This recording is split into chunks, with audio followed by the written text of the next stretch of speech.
love the channel and find it useful in becoming a happy retiree. Subscribe today. TJ from Lawrenceville. TJ, good morning. Welcome to Money Matters. How can I help, my friend? Hi, good morning. So I have a defined benefit pension plan that I can either take a lump sum or take an annuity. The lump sum would be about, I don't know if you want to hear numbers or not. Sure. Numbers make it fun. Yeah, so the numbers are, as of July of June 30th of last year, 2016, it was about 137,500. Okay, so that is the lump sum offer. Right. Okay. And they're saying the monthly annuity of that would be $870, which is, I'm sure, is just myself and not including my wife's shared benefit to that. All right. So that, again, and we would call that a single life annuity. So it covers you. Is that typically you at least have do you have the option to do one that covers your spouse for life, TJ? Yes.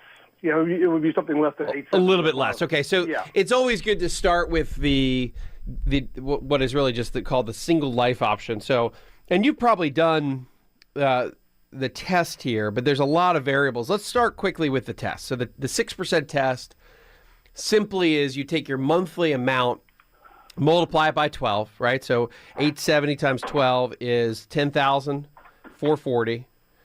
And then we just divide that by what you would otherwise be able to get in a lump sum payment, $137,500. So that equals a 7.59% effectively guaranteed rate of return, which is pretty darn good. And the way I look at these pensions is that anything, if the monthly income equates to a 6% return of capital, rate of return, however you want to think about it, because some of this is your own money they're just giving you back. Remember that too. Okay. Because you could otherwise take the $137,500. It's your money. And then you can, on your own, produce 5, 6, 7% a year over time.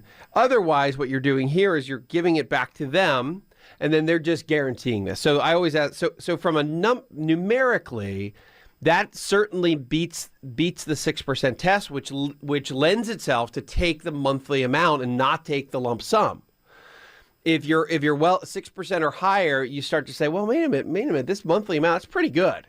To be able to have your own investment account effectively guarantee 7.5% a year forever, that's a pretty hard hurdle to guarantee yourself, right?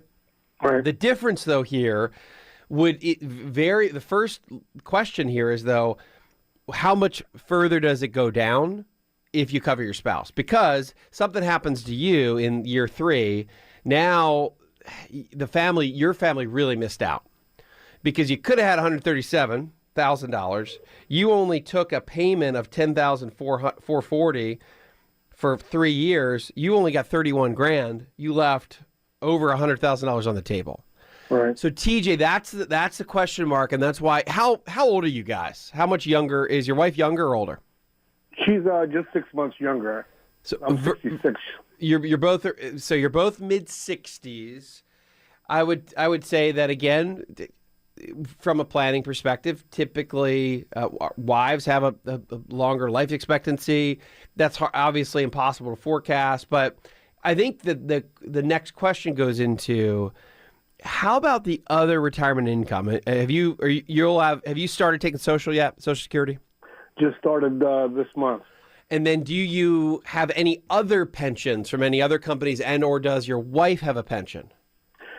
No, there was another pension I had with a previous company. I took the lump sum on that a couple of years ago and invested in a self-directed IRA.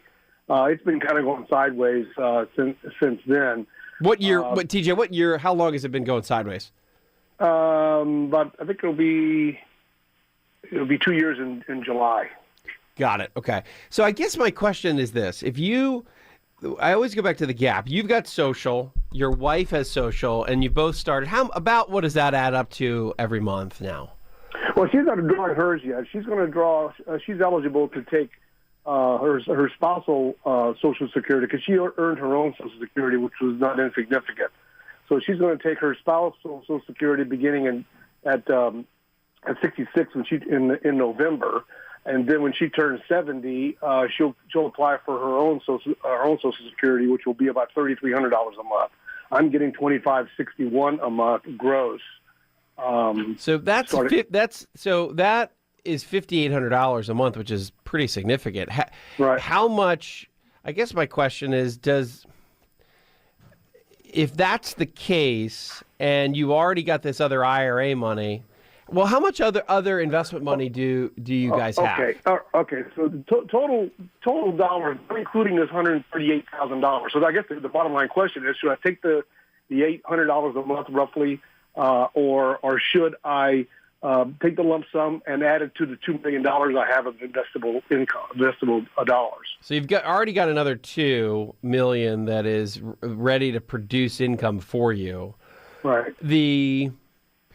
And that's a big variable. So if you told me, TJ, if you said, I've got $100,000 in one IRA, and if I take this 138 as a lump sum, I'd have another 138, so I'd have 238 total. I'd say, you know what, TJ, even though the monthly amount is a really good number, a solid rate of return that's virtually guaranteed. Again, and it's a low enough amount that even if the company that is giving it to you goes out of business, God forbid, it's still going to be covered by the PBGC, the Pension Benefit Guarantee Corporation, right? Right, yeah. Because it's under a certain level. The company's been around for 100 years. That's one thing I asked them, is that I'd want to make sure they weren't selling that or buying an annuity from some insurance company, and they're not. Got it. So either way, it's safe. And I'd say that if you didn't have a whole lot of other liquid retirement savings money, IRAs and non-IRAs, so brokerage accounts and anything that you can get to, then I'd say, you know what, TJ, you need to take the lump sum.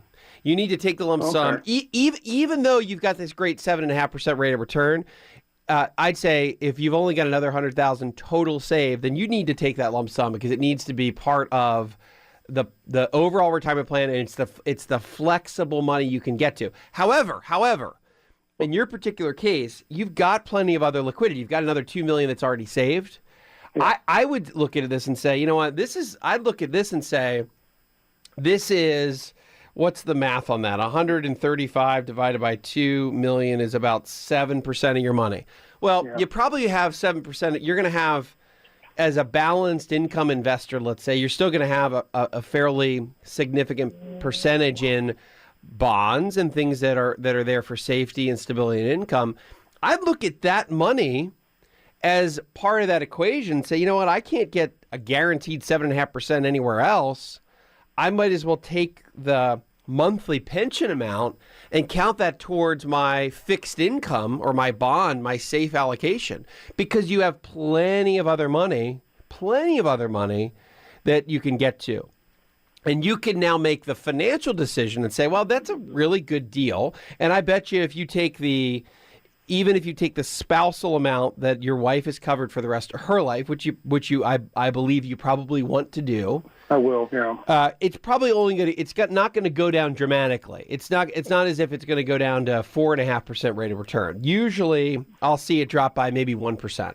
So I bet you it'll still meet the 6% test. I bet you it'll still be 6.25%, 6.5% to cover both of your lives. And that makes it a pretty good deal for your particular situation to take that monthly amount and not take the lump sum.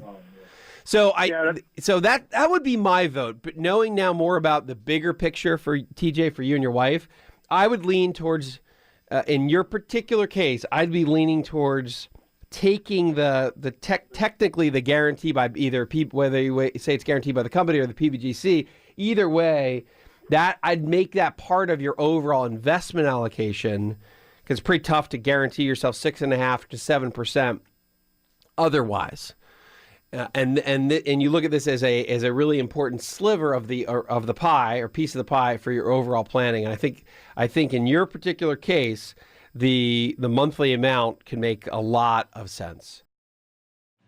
Hi, I'm Wes Moss, and thanks for taking a minute to hear about what's so different about my new book, You Can Retire Sooner Than You Think. So unlike other retirement books, this book will give you a step-by-step guide, whether you're in your 20s or 30s or 40s or 50s, to learn from what these successful and happy retirees did to get there. I hope you enjoy the book, but more importantly, I know that it'll help you retire sooner than you think.